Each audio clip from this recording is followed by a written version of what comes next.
ঢাকা জেলা নবাবগঞ্জ উপজেলার বান্দুরার নয়নশ্রী ইছামতি নদীর ব্রিজের দুই পারে পিলারের কাজ চলছে।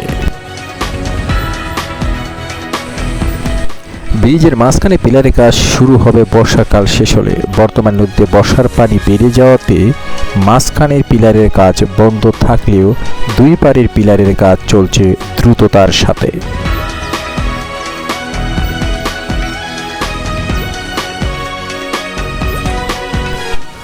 বর্তমানে বান্দুরা বাজারে যে ব্রিজটি চলাচলের জন্য এলাকার মানুষ যে দুর্ভোগ পড়তে হয়, সকলের প্রত্যাশা এই নতুন ব্রিজটি চালু হলে নবাবগঞ্জ উপজেলার পশ্চিমাঞ্চলের সাথে যানজটমুক্ত সহজে যোগাযোগ করতে পারবেন এখানকার বাসিন্দারা। ঢাকা ১ আসনের মাননীয় সংসদ সদস্য ও প্রধানমন্ত্রী বেসরকারি শিল্প ও বিনিয়োগ উপদেষ্টা জনাব সালমান এফ রহমান দোহার নবাবগঞ্জ উপজেলার যে উন্নয়নের ধারা বয়ে নিয়ে যাচ্ছে তারই একটি অংশ বান্দুরা নয়নশ্রী ইছামতি নদীর উপর এই ব্রিজ।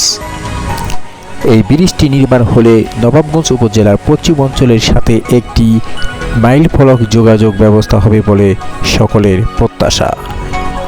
নবাবগঞ্জ উপজেলার বান্দুরা থেকে 50 বাংলা নিউজ, ঢাকা, বাংলাদেশ। আপসহীন সংবাদ প্রকাশে 50 বাংলা নিউজ।